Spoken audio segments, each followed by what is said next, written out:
दोस्तों नमस्कार। Indian economy में आज हम एक नया चैप्टर पढ़ने वाले हैं और चैप्टर का नाम है इन्फ्लेशन, जिसे हम लोग कहते हैं मुद्रास्फीति।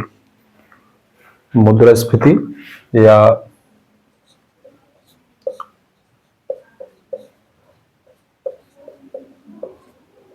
आपने सुना होगा महंगाई। ठीक है, महंगाई। तो महंगाई शब्द से हम बहुत अच्छे से परिचित हैं, क्योंकि हम लोगों को जो है इसका प्रतिदिन सामना करना पड़ता है। आज हम देखते हैं थोड़ा सा इकोनॉमी की दृष्टि से ये क्या है और इसको समझने का प्रयास करते हैं। तो आइए इसके डेफिनेशन को पहले लिखते हैं, जो उसके बाद इसको समझने का प्रयास करते हैं। तो लिखेंगे एक निश्चित समयावधि में, एक निश्चित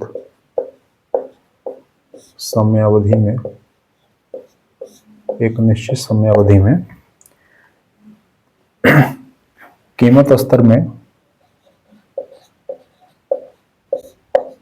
कीमत स्तर में होने वाली वृद्धि। एक निश्चित समयावधि में कीमत स्तर में होने वाली वृद्धि, ये क्या है? ये मुद्रास्फीति है, इन्फ्लेशन है। एक एक शब्द को ध्यान दीजिएगा। पहली बात तो ये क्या कह रहा है? एक निश्चित समयावधि में।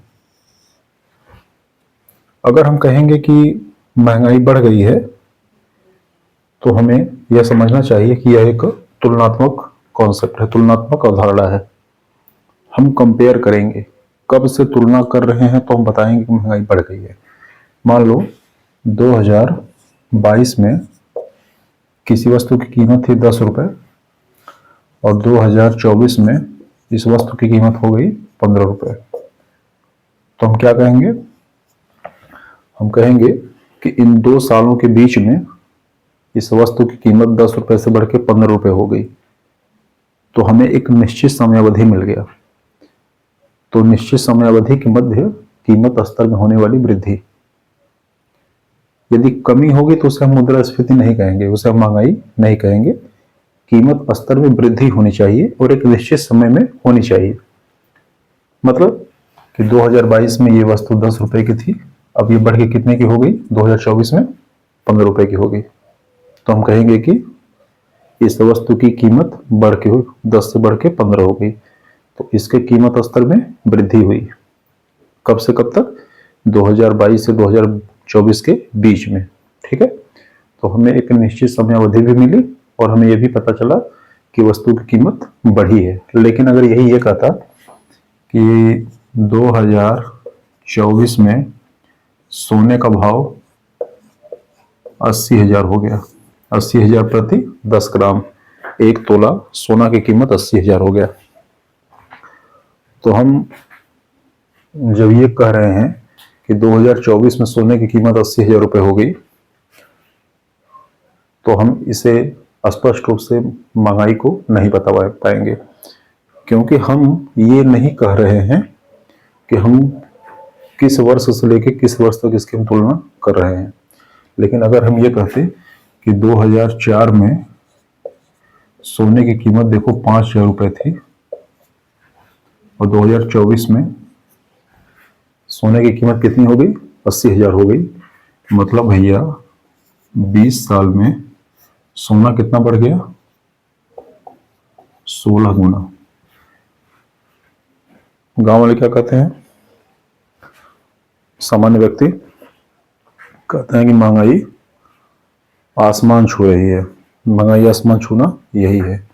जब वो कहते हैं कि महंगाई आसमान छू रही है, तो इसका मतलब कि वे पहले के किसी समय में किसी वस्तु के मूल्य का वर्तमान के समय में किसी वस्तु के मूल्य से उसकी तुलना करते हैं। पहले आप देखते होंगे गांव के जो बुजुर्ग होते हैं क्या करते हैं? हमारे समय में 1 रुपए में 15 किलो चावल मिलता था। पहले हम 2 रुपए लेकर जाते थे मेला देखने और पूरा मेला खरीद लाते थे। अब तो पूछिए मत, अब तो 2,000 भी लेकर जाएंगे तो मेला नहीं खरीद पाएंगे। मेला खरीदना मतलब बहुत सारी चीजें खरीद लेना। तो वो अपने समय से वर्तमान के समय की तुलना कर रहे हैं।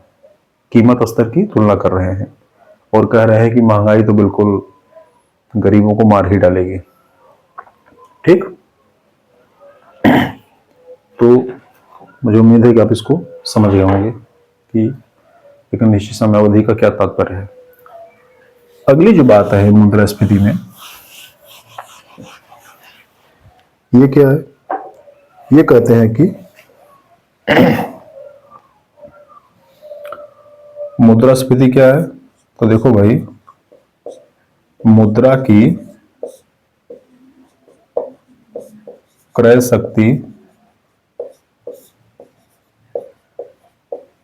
क्षमता में कमी। एक शब्द आपने सुना होगा P P P P P P P, purchasing power parity. Purchasing power parity, क्रय शक्ति क्षमता। क्रय शक्ति क्षमता आप लोग अक्सर गांव में सुनते होंगे या अपने आसपास सुनते होंगे, इसे तो मैं मिनटों में खरीद लूंगा, वो अलग की बात है, खरीद नहीं सकते। देखो क्या है क्रय शक्ति, क्या है? एक कार है 5 लाख रुपए की, आप इसे खरीदना चाहते हैं, आपके पास पैसा है 5 लाख रुपए, आपने इसको खरीद लिया। नहीं है तो आपने लोन लिया बैंक से, इसको खरीद लिया। ठीक है, यह भी आपके पास नहीं है, आपके पास कोई संपत्ति है, आपने उसको बेचा, इसको खरीद लिया। मतलब किसी भी तरीके से आपने इस 5 लाख रुपए वाली कार को खरीद लिया, तो हम क्या कहेंगे? हम कहेंगे कि कार खरीदने की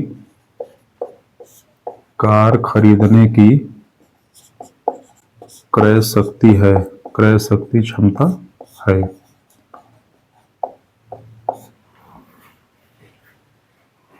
ठीक है,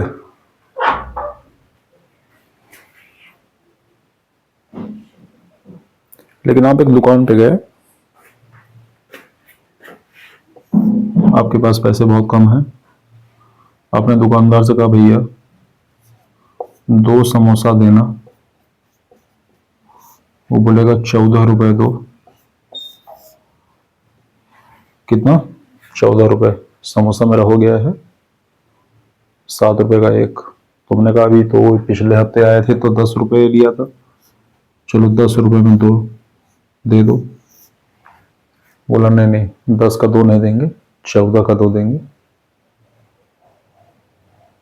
बात बनी नहीं, आपने 14 रुपए का समोसा लिया नहीं, उसने 10 रुपए में दिया नहीं, आपने तू में किया, उसने क्या कहा? अरे चलो यार जाओ यहां से। खरीदने की औकात नहीं है, खरीदने की औकात नहीं है, आ गए हैं समोसा खाने। तो जब आपकी खरीदने की औकात ना हो, खरीदने की हैसियत ना हो, तो हम क्या कहेंगे? कि आपकी क्रय शक्ति क्षमता नहीं है। बात समझ आ रही है? क्रय शक्ति क्षमता का मतलब सामान्य भाषा में समझिए हैसियत, आपकी औकात, साधारण शब्दों में एकदम अच्छे से। हो सकता है कोई व्यक्ति यह 14 रुपए की चीज भी ना खरीद पाए, हो सकता है कोई व्यक्ति यह 5 लाख रुपए की चीज भी खरीद ले। बस समझ आ रही है? तो जो 5 लाख की चीज भी खरीद सकता है, उसकी क्रय क्षमता 5 लाख की है, और जो 14 रुपए का समोसा भी ना खरीद पाए, उसकी क्रय क्षमता 14 रुपए भी नहीं है। इसका मतलब कि हर व्यक्ति की क्रय क्षमता अलग अलग होती है। एक ही परिवार में यदि 5 लोग हैं तो 5 लोगों की क्रय क्षमता अलग अलग होगी। एक गांव में 10 परिवार हैं तो 10 परिवार की क्रय शक्ति क्षमता अलग अलग होगी। इस तरह एक देश में जितने नागरिक हैं सबकी क्रय शक्ति क्षमता अलग अलग होगी। मेरी बात समझ में? क्लियर?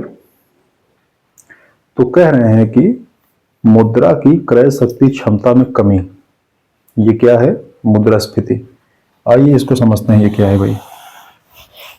आखिर क्रय शक्ति क्षमता को अगर आप समझ गए तो क्रय शक्ति क्षमता में कमी कैसे होगी इसको भी समझिए, ये भी समझना आपके लिए उतना ही आवश्यक है। देखो, आपके पास 100 रुपए है, आप गए बाजार में, बोले भैया मुझे 10 रुपए वाली कलम दीजिए। क्या दीजिए? 10 रुपए वाली कलम दीजिए। वो आपको कितने कलम देगा? 10 कलम। कितने देगा? 10 कलम। आपने 10 कलम से लिखा, ये कलम आपका 10 महीने चला। फिर आप गए मार्केट में 100 रुपया लेके, बोले भैया आपने जो हमको कलम दिया था 10 रुपए वाली, बहुत बढ़िया कलम था, हमने उससे 10 महीने लिखा, आप हमको फिर वही 10 कलम दे दीजिए। बोले ऐसा भैया, वो 10 वाली जो कलमियां थी ना, वो 20 की हो गई। कितनी हो गई? 20 की। अब कितना आप लेके आए? अब लेकर आए 5 कलम। कितना लेकर आए? 5 कलम। मतलब ये 100 का नोट आप लेके गए 10 महीने पहले, तो आपने 10 कलम खरीदा। 10 महीने बाद ये 100 का नोट आप लेके गए तो आपने 5 पेन खरीदा।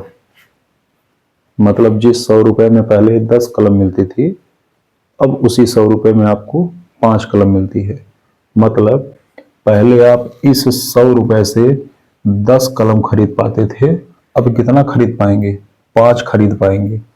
तो आपकी खरीदने की क्षमता, आपकी खरीदने की क्षमता बढ़ी कि घटी? तो घटी। क्या हुई? घटी। आपकी खरीदने की क्षमता घटी। क्यों घटी? क्योंकि कलम का मूल्य बढ़ गया। कलम का मूल्य पहले जो 10 रुपए था, पहले जो 10 रुपए था, अब कितना हो गया?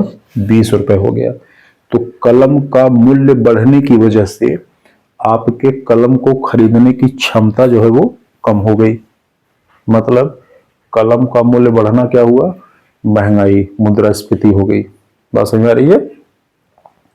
तो कलम का मूल्य बढ़ना मुद्रास्फीति हो गई, और कलम का मूल्य बढ़ने की वजह से आपने जो कलम कम खरीदा, वो क्या हो गई? खरीदने की क्षमता में कमी, मतलब क्रय शक्ति क्षमता में कमी, परचेजिंग पावर पैरिटी में कमी। आई थिंक आपको बात समझ में आ रही होगी। सीधी सी बात है। अब ऐसा समझो कि जब भी किसी वस्तु का मूल्य बढ़ेगा, जब भी किसी वस्तु का मूल्य बढ़ेगा तो क्या होगा? तो वस्तु की जो क्वांटिटी होगी वो तो घटेगी ना। पहले बचपन हम लोग कंचे खेलते थे, कंचे। तो 1 रुपया लेके जाते थे मार्केट में, तो 16 कंचे मिलते थे। आपके बच्चे क्या बताते हैं? 1 रुपया में 2 ही कंचा मिलता है। परिभाषा में। अब अगर आपसे कोई कहे कि नहीं नहीं, हमारे बचपन में तो 1 रुपए में 16 कंचा मिलता था, तुम्हारे समय में 1 रुपए में 2 कंचा मिलता है, मुझे तो 16 ही चाहिए। तो अगर 16 चाहिए तो आपको 16 कंचा लेने के लिए 8 रुपए देना पड़ेगा। कितना देना पड़ेगा? 8 रुपए देना पड़ेगा। मतलब ये कि कंचे का मूल्य बढ़ गया। तो कंचे का मूल्य यदि बढ़ गया तो क्या होगा? आपको कम कंचे मिलेंगे। ठीक है? प्राइस बढ़ा तो क्वांटिटी कम हो गई, मात्रा कम हो गई। लेकिन आप बिल्कुल जिद पकड़ के बैठे हैं कि मुझे जब चाहिए तो 16 कंचे ही चाहिए। तो यदि 16 कंचे चाहिए तो आपको तब 8 रुपए खर्च करना पड़ेगा। इसका मतलब कि कीमत पे यदि आप उस वस्तु को खरीदना चाहते हैं उतनी ही मात्रा में, तो आपको ज़्यादा पैसे देने पड़ेंगे। सारी बात समझ? क्लियर? उसी तरीके से यहाँ देखो, यदि आपको 10 रुपए का 10 पेन मिलता था और पेन की कीमत हो गई अब 10 रुपए से बढ़ के 20 रुपए, और आपने जिद पकड़ के बैठा हुआ है, नहीं नहीं हम तो जब लेंगे तो 10 पेन ही लेंगे, तो आपको ये 10 पेन लेने के लिए 200 रुपये देना पड़ेगा। कितना देना पड़ेगा? 200 रुपये देना पड़ेगा। इसका मतलब कि आपकी क्रय शक्ति क्षमता में कमी हुई, मूल्य बढ़ा तो वस्तु की कीमत बढ़ गई, आप उतने ही पैसे में कम वस्तु ले पाएंगे। लेकिन यदि आप उतनी ही वस्तु लेना चाहते हैं तो आपको अधिक पैसे का भुगतान करना पड़ेगा। क्लियर? तो आई थिंक क्लियर हो गया होगा। इससे ज़्यादा आसान करके समझाना थोड़ा सा जो कठिन हो जाएगा। ठीक है? अब इसी बात को जो मैंने आपसे बताया, थोड़ा पढ़े लिखे लोग कैसे इसको लिखते हैं, समझते हैं, उसको भी लिख लेते हैं।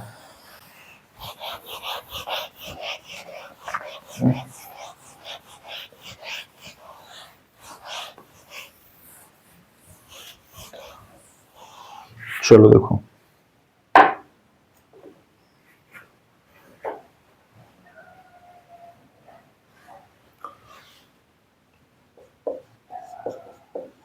इन्फ्लेशन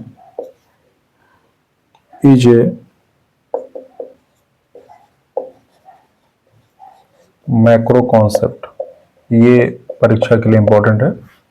परीक्षा में पूछ लेता है कि मुद्रास्फीति ये माइक्रो कॉन्सेप्ट है, मतलब व्यष्टि अवधारणा है कि समष्टि अवधारणा है। तो इकोनॉमिक्स का जो इंट्रोडक्शन वाला क्लास था, उसमें मैंने जब इकोनॉमिक्स का टाइप बताया था आपको, तो हमने कहा था कि इकोनॉमिक्स को आप 2 पार्ट में डिवाइड कर सकते हैं, माइक्रो इकोनॉमिक्स और मैक्रो। इसको बोलते हैं व्यष्टि और इसको बोलते हैं समष्टि। ठीक है ना? तो इन्फ्लेशन कैसा है? ये मैक्रो कॉन्सेप्ट है। इसका अर्थव्यवस्था पर एक बृहद प्रभाव पड़ता है और हम इसको जो है बृहद रूप से इसका अध्ययन भी करते हैं। ठीक है? चलो और देखो, ये कह रहे हैं कि भैया ऐसा है, value of money, VOM, value of money अगर घटेगी तो क्या होगा? वैल्यू ऑफ मनी अगर घटेगी तो क्या होगा? देखो भाई,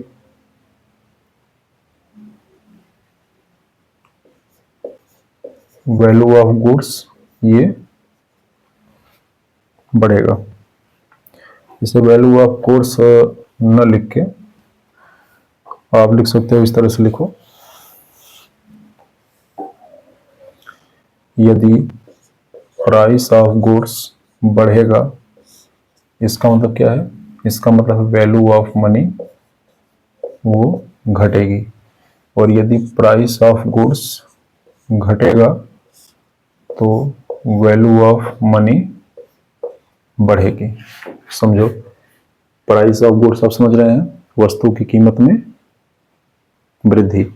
प्राइस ऑफ गुड्स बढ़ने का मतलब है वस्तु की कीमत में वृद्धि, और प्राइस ऑफ गुड्स घटने का मतलब है वस्तु की कीमत में कमी।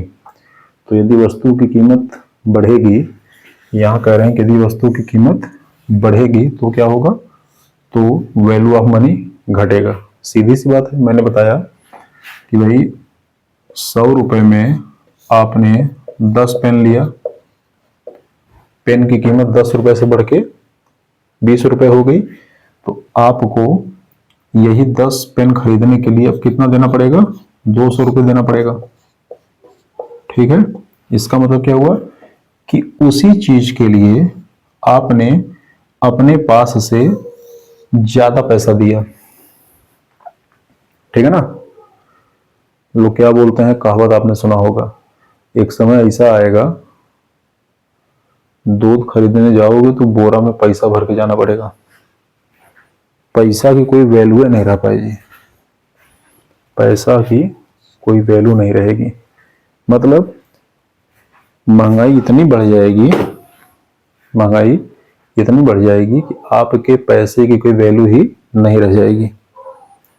अच्छा सोच कर देखो कि एक झोला रुपया, कितना, एक झोला रुपया लेके आप बाजार गए, क्या खरीदना है, माचिस। इतनी महंगाई बढ़ गई है, जैसे आपने कंट्री सुना होगा वेनेजुएला, वहां का भी अर्थव्यवस्था चौपट हो गया था, वहां की भी स्थिति यही थी। महंगाई इतनी बढ़ गई कि पैसे की वैल्यू ही नहीं रह गई। जिम्बाब्वे, वहां भी स्थिति वही हो गई थी। तो चलो देखो, आप एक झोला रुपया लेके कहाँ गए, माचिस खरीदने, और आपके एक झोला में से 100 के नोट की एक गड्डी गिर गई।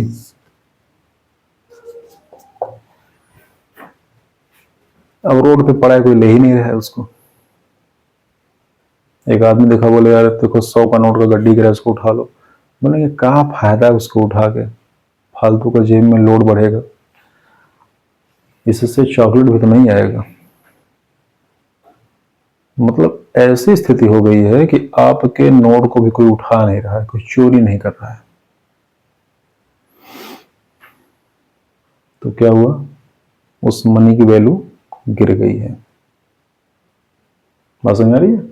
इसी तरीके से यदि प्राइस ऑफ गुड्स ये कम होगा, वस्तु का मूल्य यदि कम होगा, तो वैल्यू ऑफ मनी वो क्या होगी, वो ज्यादा होगी। ठीक है, अब देखिए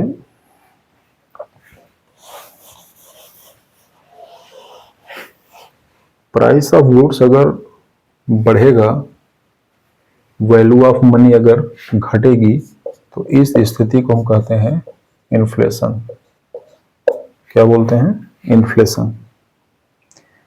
और प्राइस ऑफ गुड्स अगर कम होगा, वैल्यू ऑफ मनी अगर बढ़ेगी, तो इस स्थिति को क्या बोलते हैं, डिफ्लेशन। क्या बोलते हैं, डिफ्लेशन। ठीक है, एक फॉर्मूला लिख लेंगे, rate of inflation, rate of inflation बराबर प्राइस इन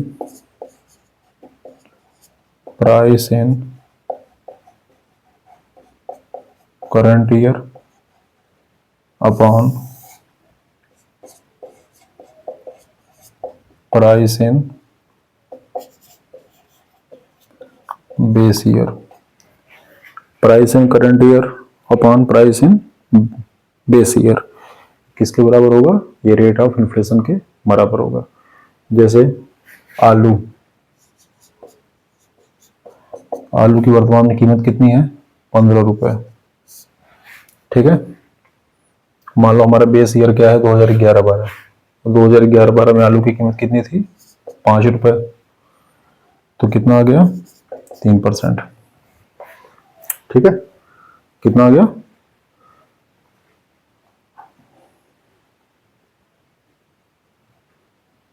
सॉरी 300%। 100 से मल्टीप्लाई करेंगे। ठीक है, चलो एक आज थोड़ा सा एक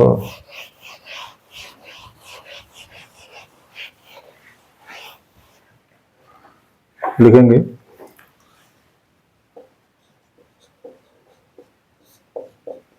मुद्रास्फीति एक अवांछित कर है। मुद्रास्फीति एक अवांछित कर है जिसमें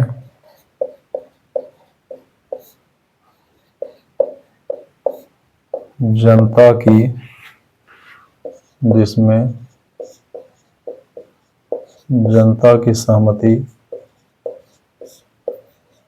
नहीं ली जाती। मतलब ये एक अवांछित कर है, ये एक अनएक्सपेक्टेड सा टैक्स है जिसे लगाने में जनता की सहमति नहीं ली जाती। आप कहेंगे ऐसा कौन सा टैक्स है जिसको लगाने में जनता की सहमति ली जाती है? तो जितने भी टैक्स आप जानते हैं, जितने भी टैक्स आप जानते हैं, चाहे वो डायरेक्ट हो चाहे वो इनडायरेक्ट हो, सभी टैक्स को लगाने में जनता की सहमति ली जाती है। जनता की सहमति मतलब संसद। संसद में कौन लोग बैठे हैं? जनता के प्रतिनिधि बैठे हैं।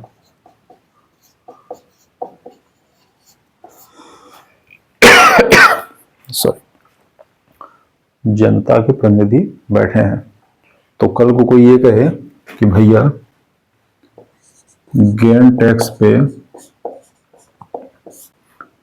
पहले 12.5% टैक्स लगता था, अब ये 15% हो गया, ये बड़े दुख की बात है।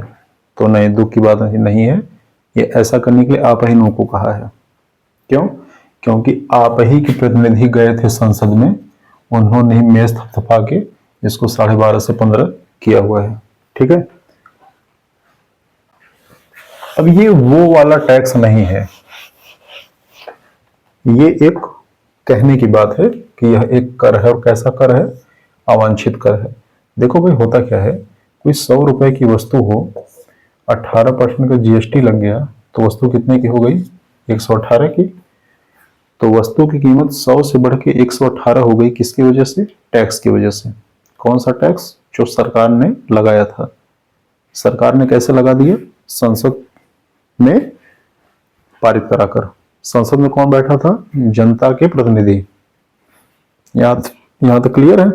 इसका मतलब कि यह जो टैक्स है, इस टैक्स की वजह से वस्तु का मूल्य बढ़ गया। क्लियर? लेकिन दूसरी स्थिति क्या है? 100 रुपए की चीज 125 की बिक रही है। ये 125 कैसे हो गया? ये महंगाई की वजह से हो गया। महंगाई की वजह से हो गया। तो ये कर की वजह से मूल्य वृद्धि, और ये क्या है? ये महंगाई के वजह से मूल्य में वृद्धि। ठीक है, समझ आ गई? इस कर के लिए संसद ने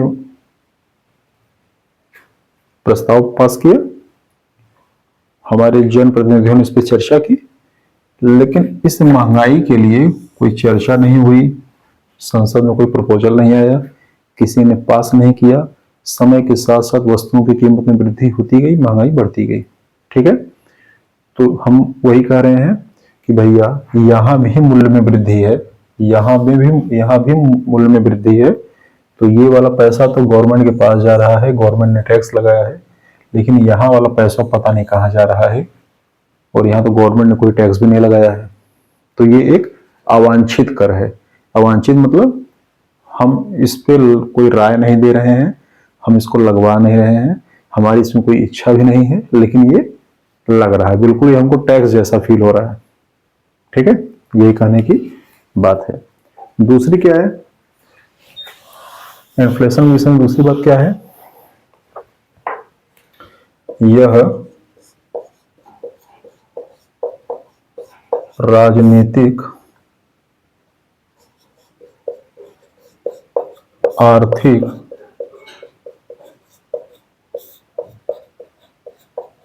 सामाजिक समस्या है। ये बड़ी इंपॉर्टेंट बात है। महंगाई सिर्फ घरेलू समस्या नहीं है। आपको क्या लगता है कि देश के जो पॉलिटिशियन हैं, जो सरकारें चला रहे हैं, वो महंगाई की बात क्यों करते होंगे?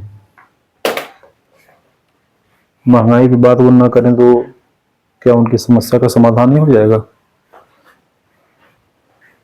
महंगाई जितना आम नागरिकों के गले की फांसी बनी हुई है, उतना राजनेताओं के भी गले की फांसी बनी हुई है। क्यों? क्योंकि आपने सुना होगा प्याज और टमाटर ने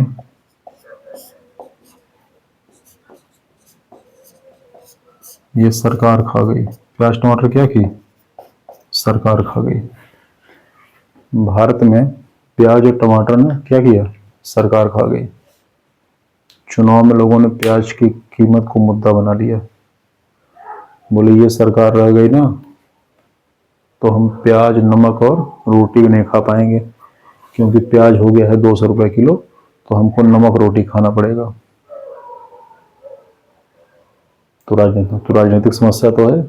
कोई भी सरकार अपने सर पर यह आरोप नहीं लेना चाहती कि उसके राज्य में वह महंगाई बढ़ गई है। वो कुछ न कुछ गुलागड़ित करके महंगाई नहीं कम कर सकती तो महंगाई के आंकड़े ही कम कर देगी। पेपर में आप लोग पढ़ते होंगे, महंगाई पिछले 6 साल के रिकॉर्ड स्तर पे नीचे। बोलते होंगे अरे यार पैसा तो हमारा बच भी नहीं रहा है, और सरकार दावा कर रही है कि 6 साल में महंगाई सबसे निचले स्तर पे है। तो ये क्या है? ये आंकड़ों की कलाबाजी है। क्लियर? आर्थिक समस्या है। आर्थिक समस्या इसलिए है क्योंकि इससे बजट पर प्रभाव पड़ता है, चाहे वो देश का बजट हो चाहे परिवार का बजट हो।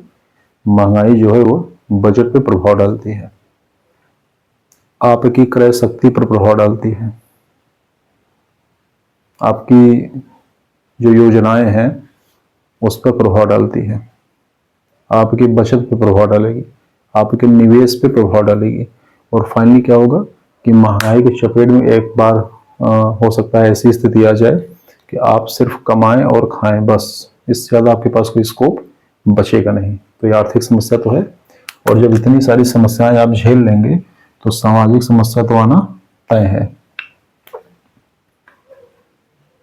एक व्यक्ति पैसा कमा रहा है 400 रुपये महीने, 400 रुपये पर डे, लेकिन महंगाई इतनी है कि इसके लगभग 400 रुपये पर डे खर्च हो जा रहे हैं। ये क्या करेगा? ये कुछ नहीं कर पाएगा।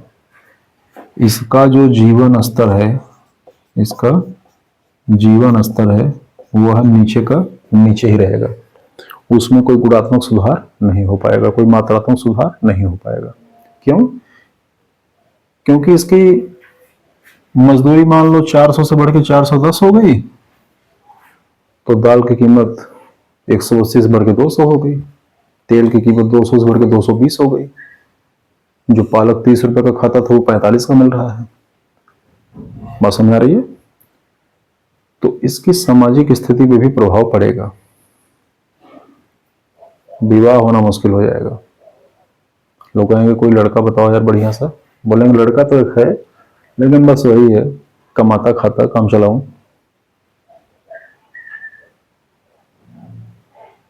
भविष्य में इसके जिम्मेदार बनने की कोई संभावना नहीं है। कमाएगा खाएगा, कमाएगा खाएगा, बस। ठीक है? इससे आपकी शिक्षा पे प्रभाव पड़ेगा, क्योंकि वर्तमान में शिक्षा जिस स्तर पे बढ़ चुकी है, महंगाई का जो स्तर पहुंच चुका है, वहां आप शिक्षा पर अपनी कितना निवेश कर पाएंगे, यह भी अपने आप में बहुत बड़ी चुनौती है। आप कोई स्वरोजगार करना चाहते हैं तो उस पर भी प्रभाव पड़ेगा।